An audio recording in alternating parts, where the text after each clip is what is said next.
Finally, DJI has addressed two of the major audio issues that the Action 4 has been suffering from. With the latest firmware update, you can now reliably record high-quality audio. So the first fix has to do with the Action 4 not recognizing certain USB microphones. I made this video about it 6 months ago, and since then, we haven't heard anything from DJI. That is, until now. After the firmware update, the two USB mics that I've had problems with, the Sennheiser XS Lav and the Deity vMic D4, now are recognized with the camera upon a cold startup. So if you've been experiencing problems with your USB microphone not being recognized by your Action 4 and having to unplug and replug and power cycle all the time just to get it to be recognized, I think that this firmware update will solve all of those issues.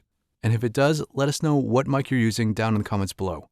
The second fix is for you Action 4 owners who have a standalone DJI Mic 2 transmitter. So if you didn't know, the DJI Mic 2 transmitter by default from the factory has an auto off setting, which powers the transmitter off after I think about 15 minutes of inactivity. A firmware update in January allowed you to turn that feature off, but only if you had a DJI Mic 2 receiver. If you have a standalone unit like I have, there was no way to disable that function. But the new Action 4 firmware fixes that. So if you go into your wireless mic settings, scrolling all the way down to the bottom, you can see that it has this auto power off toggle switch.